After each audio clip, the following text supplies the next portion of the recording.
šodien jums parādīs, kā izskatās Betlers Just Go uz Ford bāzes no ārpuses, no iekšpuses, kādas priekšrocības tas jums sniedz, kas būs tie lielākie plusi izvēlēties šādu kemperi vai nu uz nomu vai uz pārdošanu. Tad sāksim ar pirmo, tā ir Ford šasija. Fords ir zināms ar to, uzreiz ar savu motoru, rēķinam šeit būs 170 zirga spēki, kas būs ievērojami jaudīgāks, patīkamāks tieši braucējiem, kuriem ļoti patīk kalnainas vietas. Pārsvarā kemperiem ir 140 zirga spēks, tad šim ir 170. Fordam arī jau uzreiz savā komplektācijā ir mazliet vairāk papildus opcijas, kas citām, teiksim tā, šasijām būtu jāpiemaksā, tad šeit jau tas ir standartā, kā piemērs liels pluss ir logi ir apsildāmi, līdz ar to vairs ziemas rītos nav jāstrāpē, viņas ļoti ātri atkausē apsildāmi logi. Dosimies tālāk, mēs vēl šeit varam redzēt, ir arī papildus miglas luktuņi, kur iededzās pagriežot arī stūri. Varam saprast, ka šeit būs kruīza kontrole, priekšā ir melns kromētas bamperis, melnie lietie diski, līdz ar to jau iegūstam tādu sportiskāku izskatu, vai arī tas ir kemperis, 7 metrus garš krāsa, ir balta, ir jau uzlikta marķīze, kā visiem mūsu kemperiem. Šeit ir arī durvju apgaismojums, līdz ar to arī vakaros varam sēdēt ārā, visu redzēt, elektriskais slieksnis,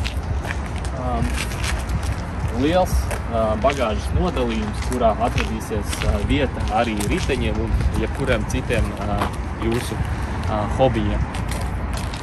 Atverot bagāžnieku, uzreiz jau varam pamanīt šo te iekārtu, arī sliedi, kas jau liecina par to, ka šī te gulta būs iespējams regulēt uz augšu uz leju.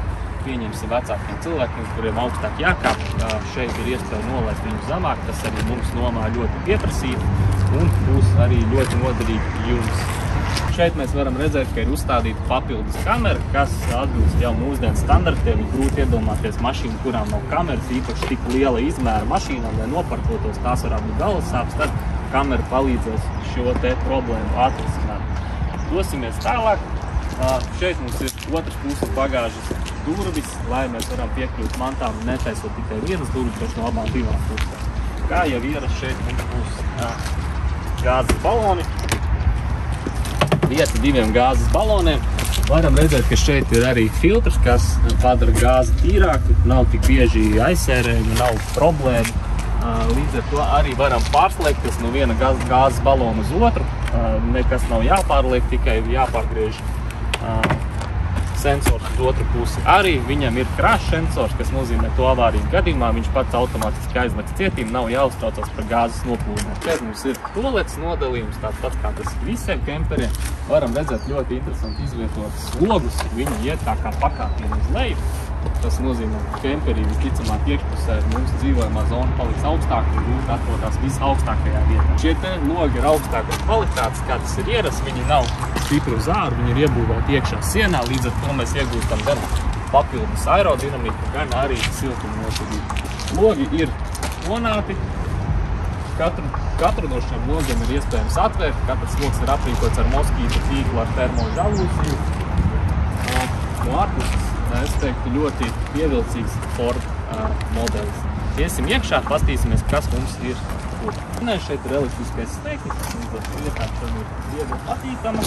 Uzreiz varam nodalīt ar moskītu žalūziju. Durvis ir ļoti plaša, 70 cm, noteikti platāks par standarta durvīm, nekāda problēma nav iekārta. Šeit mums ir dzīvojamā zona, tumšos stoņos ir liels virtuves galds, ēdam galds, un, protams, priekšējie krēsli būs grozāmi pa 90 grādiem.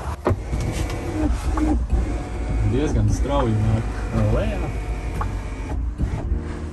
Lai nokļūtu gultā, mums ir šādas te trepītes. Mazākiem bērniem, protams, arī lielākiem, ir žoks, lai mēs nenokrītam lejā. Varam nodalīt savu telpu ar aizskaru, padarot intīmāku atmosfēru. Plus mums ir arī pašiem savs loks, lai nav saspiestības sajūta, un arī priekšā panorāmas ļūka.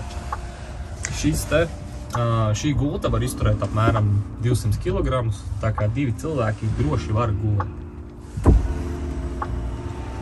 Šeit mums ir virtuves zona ar 2 degļu gāzes plīti, izlieti un krānu. pietiekami daudz vietas, lai komfortabli justos. Ir arī loks, kuru mēs varam atvērt pilnībā, līdz ar to par kaut kādām tvaikiem nav jāuztraucās.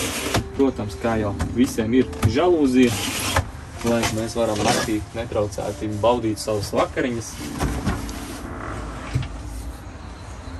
Šeit mums ir leduskapis, kā vienmēr ir pietiekami liels, ir arī saldētava. Un leduskapis ir, tā teikt, gudrais, pats izvēlās no kā strādāt, no gāzes vai elektrības. Paši varam to iestatīt, vai arī pats leduskapis saprot, kurā brīdī no kurienes paņemt enerģiju. Dodoties tālāk, mums šeit ir zona ar dušu, ir atsevišķa duša un atsevišķa toalete. Tālāk mums šeit ir toalete, ar toaletes durvīm mēs varam nodalīt arī šo te telpu, līdz ar to mēs iegūstam pilnībā aprīkot.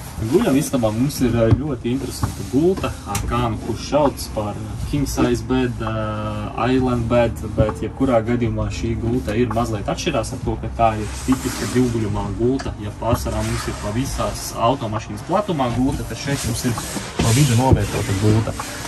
Kā es ārā minēju, gultu ir iespējams pacelt un arī nolaist. Tātad mēs jau redzam, līdz kurai daļai mēs varam nolaist. Teiksim, ja cilvēkam ir īsākas kājas kā man, tad, lai vieglāk ir iekāpt, varam nolaist lejā, varam arī pacelt augstāk. Abās pusēs mums ir nodalītas mantām. Šeit mums ir 220 rozete, līdz ar to, ja kāds izvēlas strādāt gultā, skatīties vakarā Netflix vai tādas lietas, šeit mums ir pilnībā funkcionējoša guļamistaba, kur visu var izdarīt. Šeit mums ir ļoti patīkams apgaismojums un arī skapīši virs gultas. Abās pusēs ir logi, kuros ir termo žalūzija, arī moskītu žalūzija. Līdz ar to, kā jau minēju, logus visus var atvērt, līdz ar to logs var būt vaļā, bet kukaini netiks iekšā. Ja gribam noņemt, varam izdarīt šādi. Ir aizskari un apgaismojums visu caur mašīnu. Apstīsimies, kas mums ir toaletē.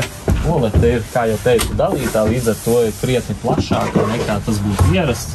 Mums ir stikls, aiz kura toalete mums ir pieteikami plaša, pat cik tā ir dalītā toalete aiz stikla.